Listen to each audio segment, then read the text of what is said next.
Well, that was cool. Welcome to part 2 of how to design a Starship. So the Jericho is all modeled and textured now, but there's a lot left to do before it's ready to fly. I'm going to show you how I created those cool sound effects for the ship's main guns, and then we'll look at how the ship gets rigged before it goes in game. Then Chris is going to cut in and show us what happens next. So the first thing I needed to know before I started making sounds was how the weapon was going to work. As I said, I knew I wanted it to be a charge-up style weapon for gameplay reasons, but as obsessed as I am with science fiction things, I also wanted there to be a realistic reason for it. I sat down with my old friend Wikipedia and started looking for real-world weapon concepts which would loan themselves to a charge-up gun. Most of the conventional weapons in SVSH are variations on railguns or other magnetically accelerated weapons. It's a pretty ideal weapon for space, since it's hard to think of a better way to pack a lot of kinetic energy into a bullet. But none of the other railguns featured in SVSH have a charge-up period, so I'd have to get creative. I started thinking about the slug itself, and it occurred to me that if I could come up with a bullet which needed specialized conditions, I could justify a fancier railgun which would warrant some charge-up time. I ended up with this idea. Well, not quite this. This is a gun-type nuclear bomb. I decided that if the bullet worked a little bit like a gun-type nuclear bomb, then it would make sense that it would need a really specialized railgun that could fire it super precisely into its target. Ultimately, I decided to go with something called a helical railgun. Since a helical railgun is fancy, it means that it takes a little bit of time to charge up before you can fire it. Now that I know how it works, I can make the sounds for it. The software I'm using is called FL Studio. It has a plugin called Citrus, which I can use to create sound effects. First, I pull up a blank instance of Citrus. Its settings right now produce a sine wave sound, which goes like this. Boo, boo, boo, boo. Kind of like the TV bar's tone. A sine wave is basically the most fundamental type of sound wave. It just represents back and forth vibration. You can think of every sound as being made up of lots of different frequencies of sine waves, all called overtones above the sound's fundamental frequency. For example, the piano note A4 vibrates at 440 times a second. But the reason it sounds like a piano rather than another instrument is because of all the extra higher frequencies that are mixed in above that. I'll be adding overtones to this sound in a minute to give it a shrieky sound effect. But first we need to change the sound from a constant tone to more of a rapid discharge sound. To do that, I'm going to enable something called an ADSR envelope. That stands for Attack, Decay, Sustain, and Release of a sound. It's a fancy way of saying that I'm going to make the sound start loud and then fade out quickly. There we go. Now I'm going to add some overtones to my sine wave to turn it into more of a saw shape. If you listen carefully, I'm playing the same note every time, but the sound keeps changing. That's all those overtones. Changing from a sine wave into a saw wave is basically like telling a speaker, keep vibrating the same amount of times per second, but instead of the vibration being a gentle sway from side to side, make it more of an abrupt smashing sliding motion. So that saw wave sounds a little more electric-y, which is a good starting point. I'm also going to add some white noise. Good, now that I've got a nice dense waveform full of overtones and noise, I can pass it through a filter. This is called a low-pass filter. As I turn this knob, you'll hear that the sound changes to include or exclude different amounts of the higher frequencies, leaving only the low ones.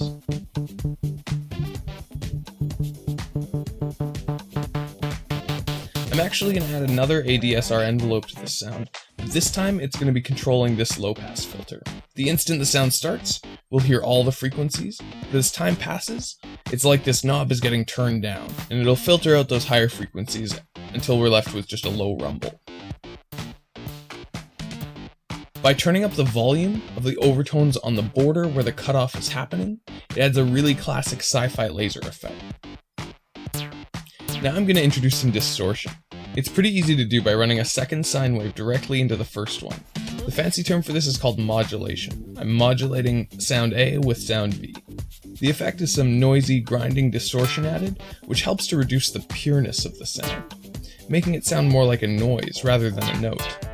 I'm also going to create an ADSR envelope for the pitch of both sounds, causing them to go pew.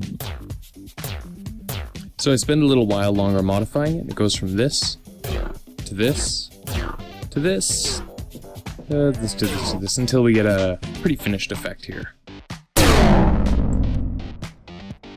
So there we have it.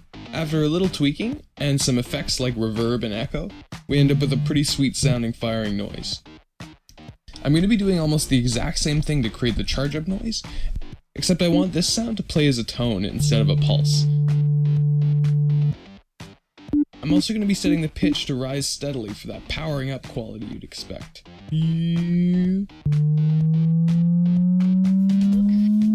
Also, I want the sound to have an interrupted quality, which starts slow and then speeds up, like boom, boom, boom, boom, boom, boom, boom, boom, boom, boom, boom, boom, boom. I'm going to be using something called a low-frequency oscillator for this. It's the same idea that dubstep producers use to create a wobble bass. The thing that's being oscillated in this case is the volume, and the low frequency means that it's not happening at like 200 times a second or 400 times a second. It might be happening once a second, or in this case, starting out at about once a second and then speeding up over time. Nice.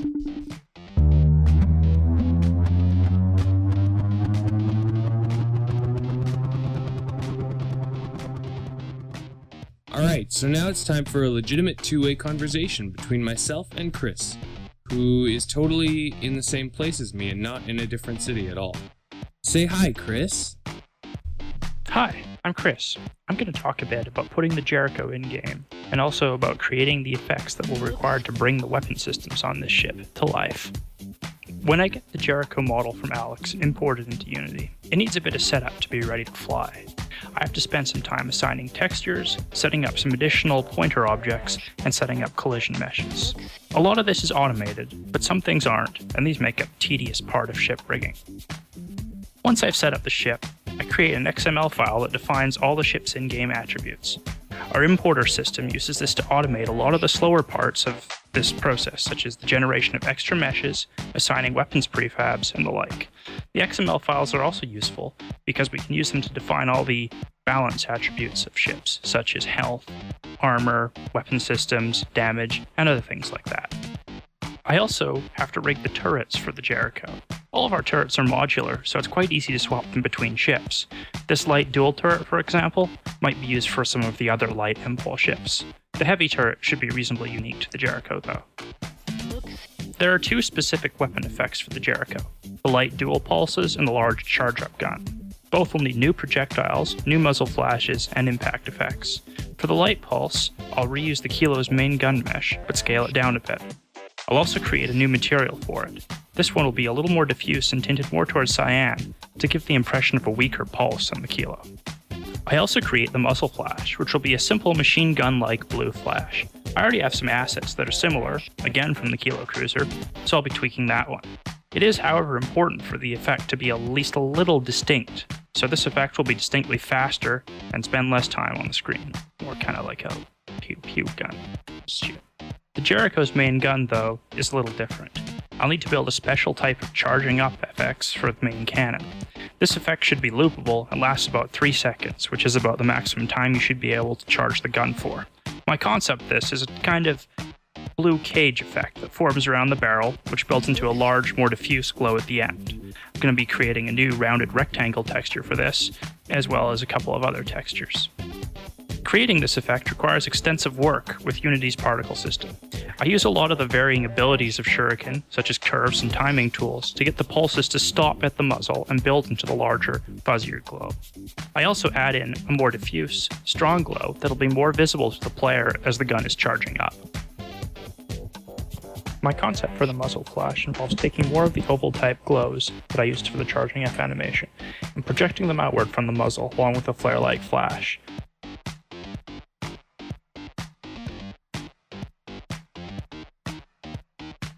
I also have to create the projectile for the heavy cannon. Alex wanted a particular helix-shaped trail, so that'll be what I'll be working on. However, I also have to create the projectile itself. To do this, I'll use a very bright but lower saturation version of the Vegas Cruiser pulse. This projectile will scale with the power of the shot, so it's important that it work well at many scales. I'll be creating the trail using a simple helix texture. This trail will have two components, helix and also a general glow. Though this is relatively graphics intensive, using two trails, this is a projectile that won't be fired very frequently, so it should work out alright. This is starting to look pretty good. It seems like it's ready for testing. I'll compile the build and send it off. Back to you, Alex. Thanks, Chris, and here she is, ready to fly. You'll be able to fly the Jericho and other ships in the beta version of SVSH, which is coming out soon. In the meantime, you can go get our alpha from IndieDB if you Google Star Villains and Space Heroes. Thanks for watching, guys, and we'll see you later.